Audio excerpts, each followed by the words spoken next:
আসসালামু আলাইকুম। তোমরা নিশ্চয়ই ওয়েট করতেছো যে কালকে পরীক্ষাটা কেমন হবে, কিভাবে দিবা, কি কি করতে হবে। তো এই জিনিসগুলো ক্লিয়ার করবার জন্য আসলে এই ভিডিওটা। তো এই ভিডিওটা আমি আমার ফেসবুক পেজে দিচ্ছি না, জাস্ট ইউটিউব চ্যানেলে দিচ্ছি। তোমরা এখান থেকে চ্যানেল থেকে দিয়ে দেবা, আমি গ্রুপে তো লিঙ্ক দিয়ে দিচ্ছি, ওখান থেকে তোমরা দেখে নেবা।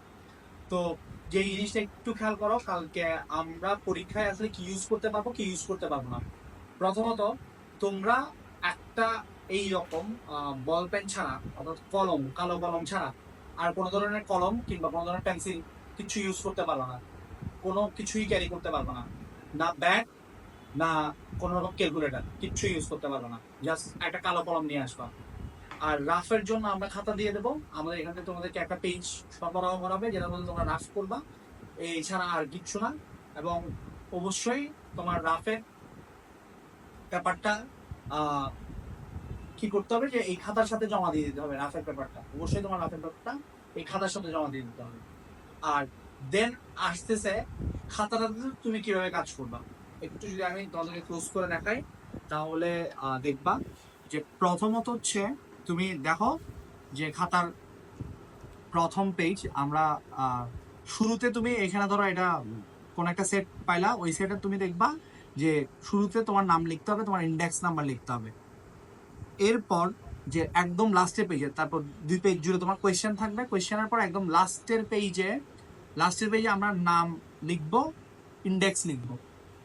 আবারও লাস্টের পেজে আমরা নাম এবং ইন্ডেক্স লিখবো। ওইখানে তোমার কাছে যে সেটটা পড়বে, তোমার যদি খ সেট পড়ে তাহলে তুমি খ সেটে ফিল আপ করবা, গ সেট পড়লে গ সেটে ফিল আপ করলা।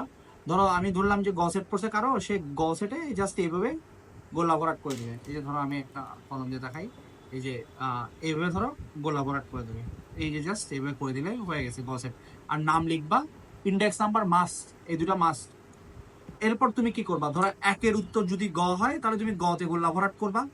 1, 2 এর উত্তর যদি ধরো খ হয়, তুমি খ তে গোল্লা ভরাট করবা। এইভাবে তুমি 50টা এইখানে ফিল আপ করবা। ফিল আপ করে দেন তুমি পুরো খাতাটা জমা দিয়ে দেবা। এটাই হচ্ছে তোমার আগামীকালকে পরীক্ষার কিভাবে দেবা, কিভাবে দিবা না। কোনো রকম ক্যালকুলেটর ইউজ করা যাবে না।